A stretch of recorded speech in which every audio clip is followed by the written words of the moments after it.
Ladies and gentlemen, Defense Minister Gordon will make an opening statement, and we will then take questions. If we could have quiet, we will begin.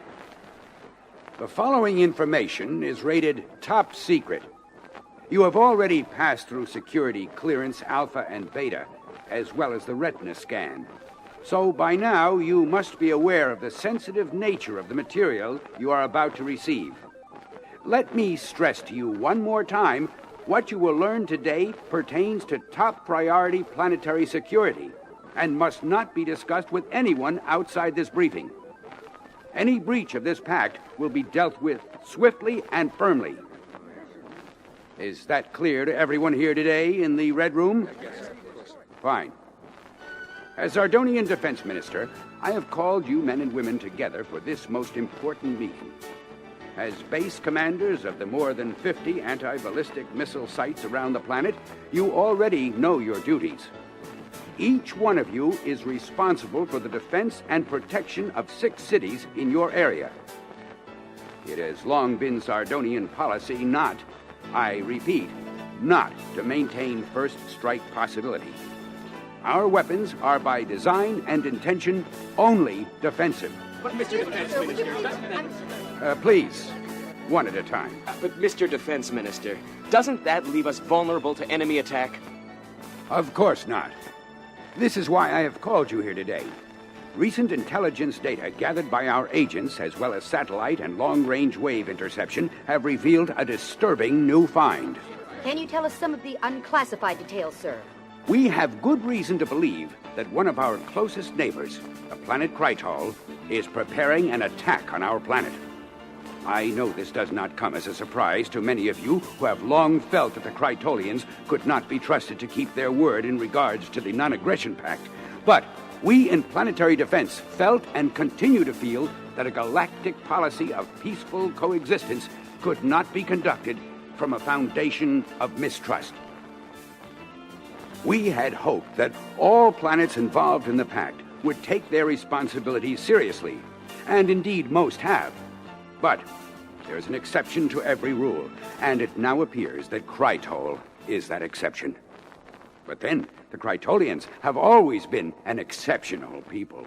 Could you fill us in on some of the details about the enemy, Mr. Minister? Certainly. As you know, Krytol has a much longer history in this galaxy than Zardon. Zardon and her sister planets were made habitable by the Project Exodus, which created the oxygen-rich atmosphere and made life possible on what was once a barren, rocky world. Life was hard for the early settlers on Zardon. Through their hard work, they helped create a green and fertile world for later generations. But, sir, any history student knows that. Tell us about the Krytolians themselves. What makes them tick? Krytol is the only originally inhabited planet in this solar system. Life has always been hard on Krytol. Its immense size creates a gravitational pull 3 times as strong as it is here on Zardon. This burden has weighed heavily on the shape and development of Krytolian civilization. Their physical development shows this clearly. Sir, some of us have never seen a Krytolian. What do they look like? Krytolians are short, hardly ever exceeding 4 feet in height. Thick-limbed, thick-skinned people, they have had to struggle since the beginning of time against a hostile environment. With water supplies confined to polar regions, plant life is scarce on their planet. Without ground cover to prevent erosion, the planet developed as a desolate, wind-swept world. Massive dust storms blackened the sky for decades on end. The conditions on the surface of the planet, plus its heavy gravitational pull, made it impossible to build any structure more than several feet high. So the Krytolians became, by necessity, a subterranean civilization. Subterranean? You mean they never go outdoors? Hardly ever. And then only for brief periods of time. Our sociologists think that it was there, deep underground, that the aggressive tendencies of the Krytolian race were born. Overcrowded and Faced with constant shortages of food and water, the Krytolian learned to depend on his or her brute strength for survival. They also faced ongoing battles with the other forms of subterranean life, especially the fierce rockworms, which can grow as large as 50 feet long. As a result of these and other hardships, the Krytolian civilization never developed past the point of feudalism. To this day, Krytol is still ruled by a council of warlords, each of whom controls a set amount of land. It is much like the planet Earth in the Middle Ages.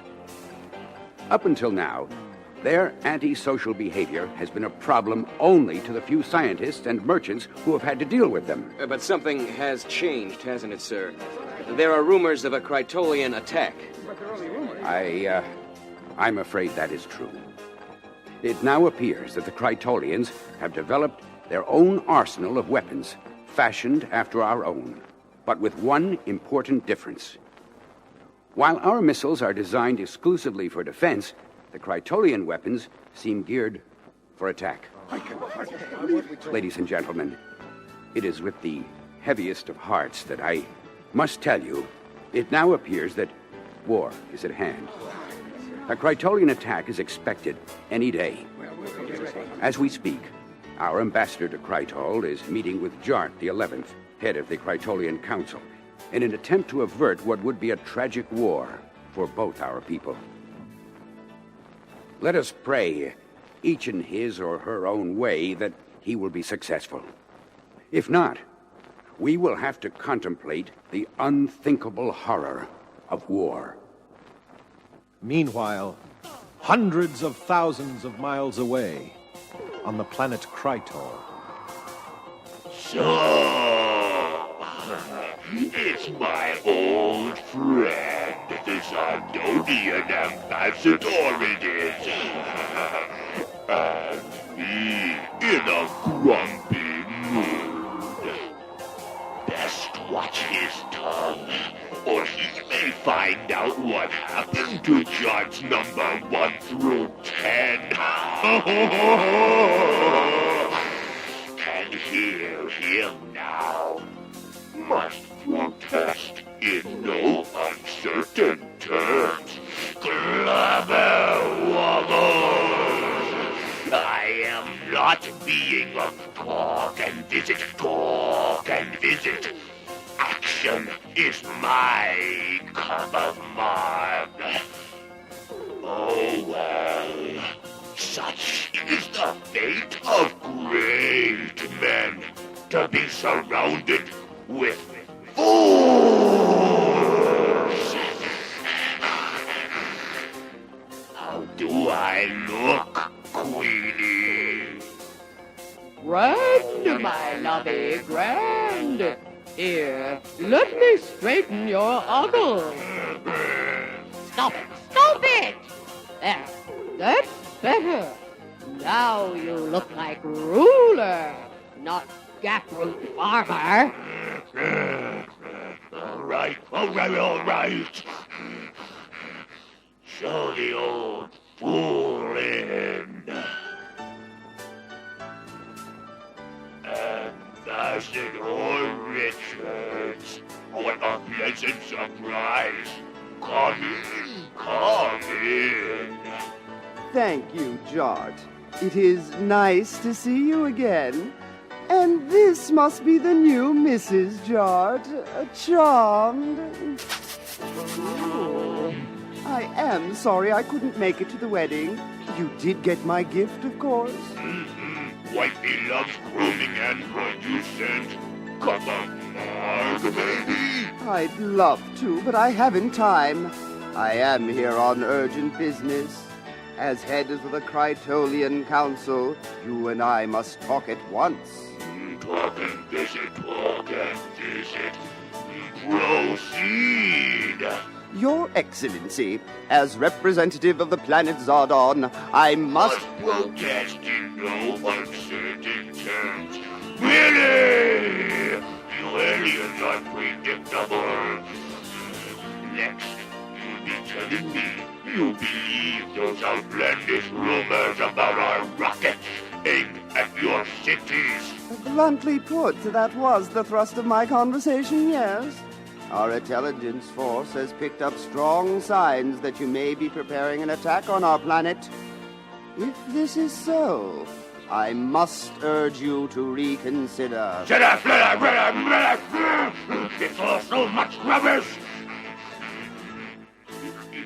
In spite of our gruff appearance, we Krytolians are kind like you. We would never attack our friends and helpers on Zardon. Never! But as they spoke, something treacherous was underway at the Krytolian missile headquarters on the far side of the planet. Battle stations! Battle stations! Prepare to launch the first wave of interplanetary ballistic missiles. Target all cities and missile bases. We will show those puny Zardonians who has the power in this galaxy. Attack!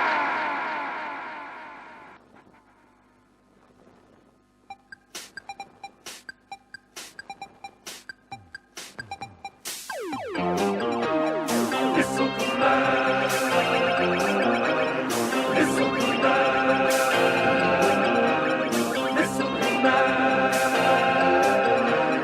Missile command!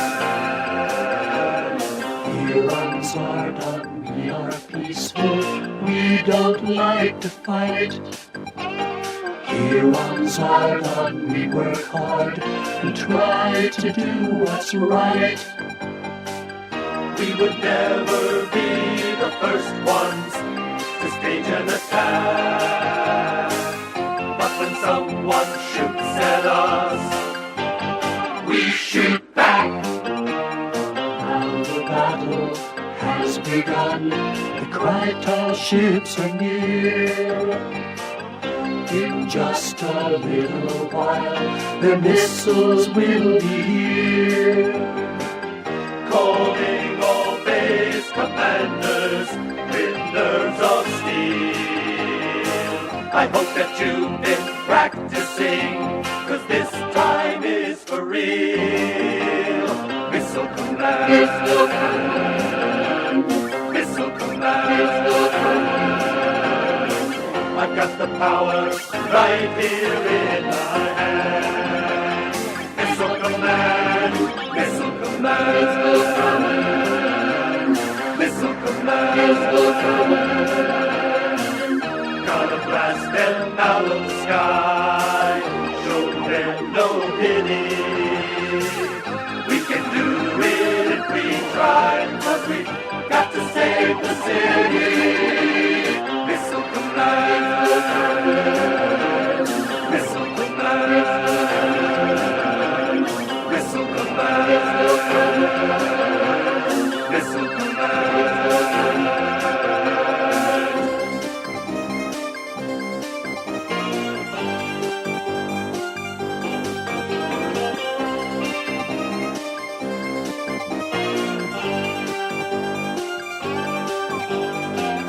Calling all base commanders with nerves of steel. I hope that you've been practicing, 'cause this time is for real. Missile command, missile command. I got the power right here in my hand. Missile command, missile command, missile command, missile command, missile command. Gonna blast them out of the sky, show them no pity. We can do it if we try, 'cause we've got to save the city.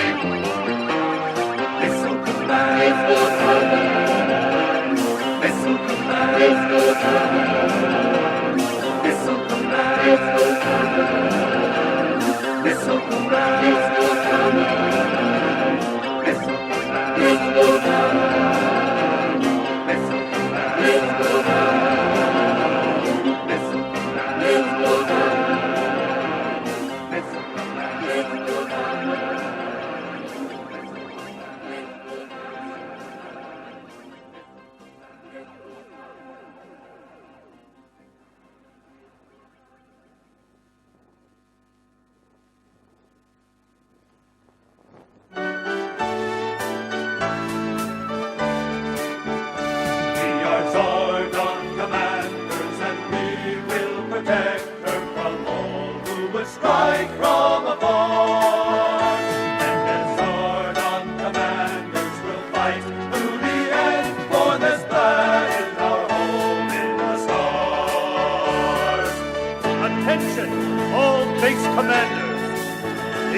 has been sighted approaching our planet through Stargate 19. The battle is upon us.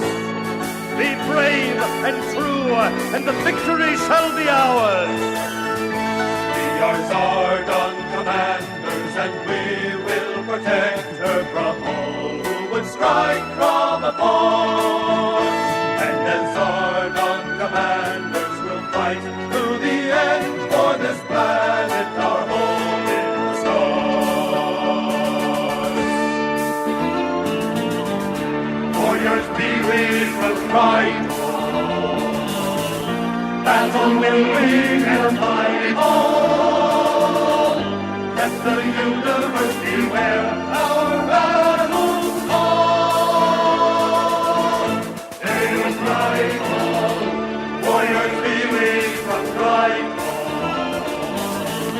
Battle will win and fight on. Let the universe beware our battle's on. Hail Krytolian warriors, our time for conquest has come at last. We will defeat the weak Zardonian forces and gain our rightful place in the galaxy. Hail Krytolian! We are Zardon Commanders, and we will protect her from all who will strike from afar. And as Zardon Commanders will fight to the end for this planet, our home in the stars. We will fight for our home in the stars. Hail Zardon! Hail Krytolian! Hail Zardon! Krytolian! Zardon! Krytolian! Zardon! Hail!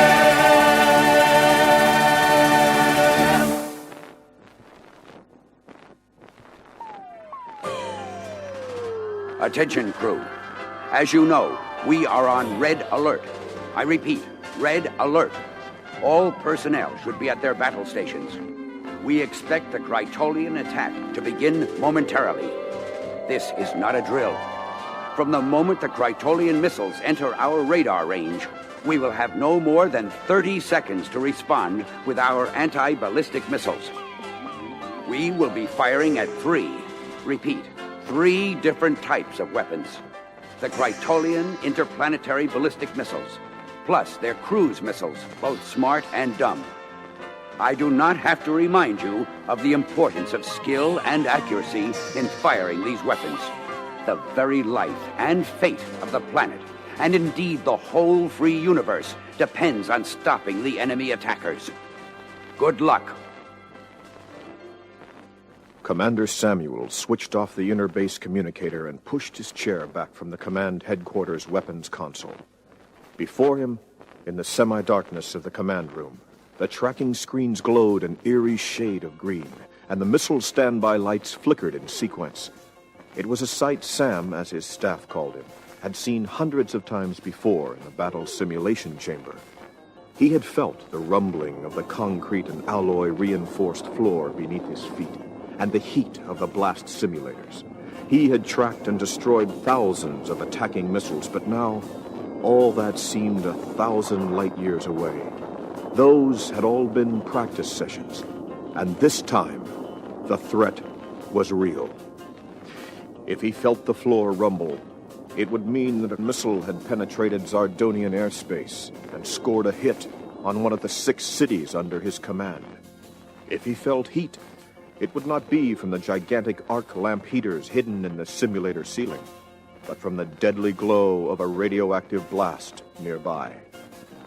Any target that appeared on his tracking screen would not be a computer animation, but an actual Krytolian IBM with enough explosive power to wipe out an entire town in a millisecond. Commander Samuels wiped his damp palms across his slacks and looked around the room. They're all here, he thought. The whole crew. On the far side of the command center, studying the readouts of the interfaced radar computers, was Jed Morris. Jed had fought alongside Captain Samuels in the battle to free the Manta Ring planetoids from the Gargoyle domination. He was the best in the fleet. If there is a Krytolian missile within 5 light years of here, Jed will spot it, thought Sam. Beside Jed, at the Missile Coordination and Deployment Board, was Dora Ming. Her fingers flew across the hundreds of buttons and keys at her control with amazing speed. In another age, Dora might have been a beauty queen. Her long black hair and hybrid Asian features gave her an uncanny beauty. But of course, the days when a woman was judged on physical appearance alone had long since passed.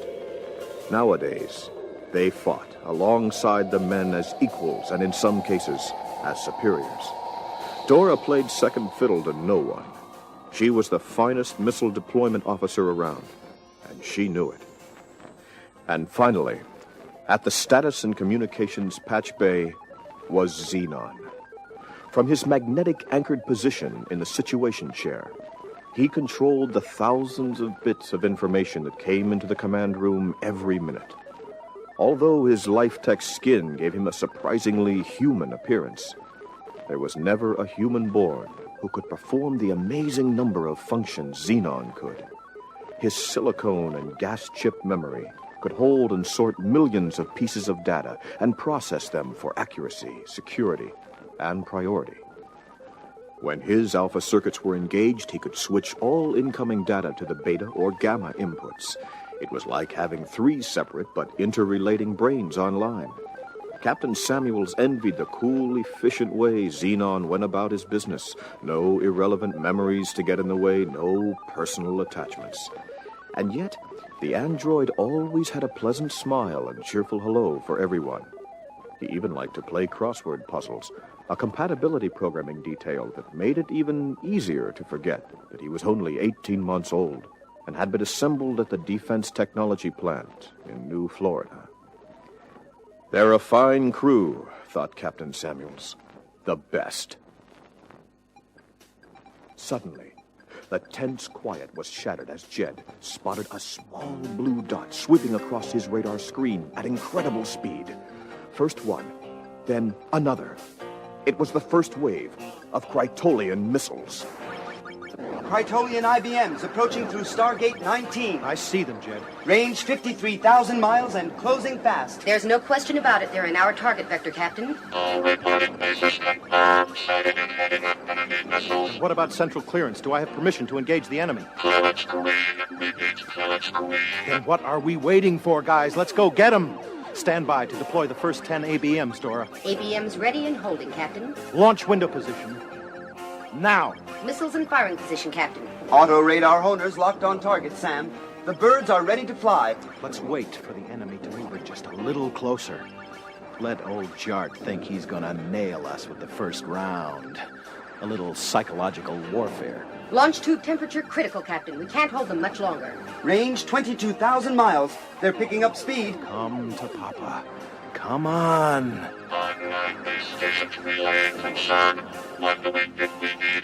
Stonewall them, Xenon.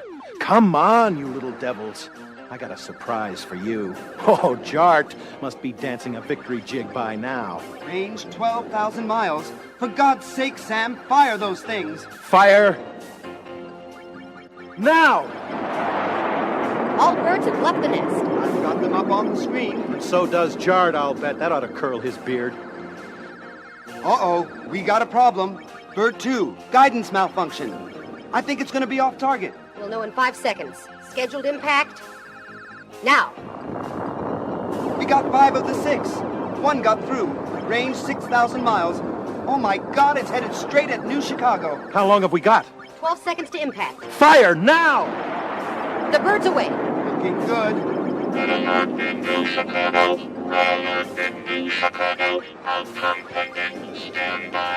Come on, baby, come on!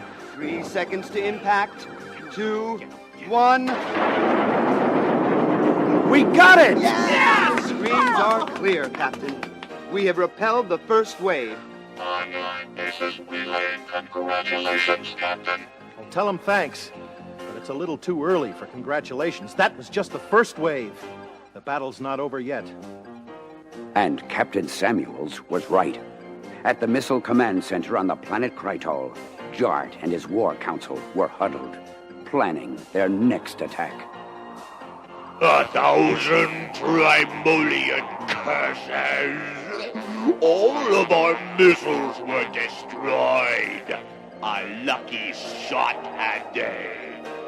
Next time their luck run out might. Eventually, we will succeed in destroying our target sites.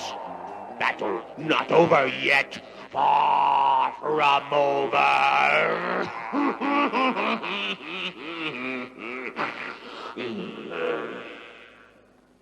Jart was right.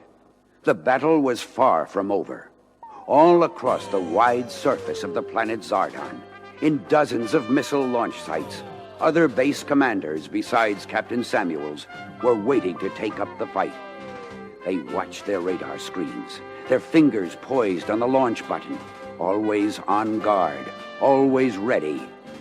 As base commanders, they had taken a vow to protect and defend the planet, and they would fight to their last breath to keep that vow, to keep their home safe from tyrants who would bully their way across the universe. They are the brave men, women, and, oh yes, let's not forget, brave androids of the Missile Command.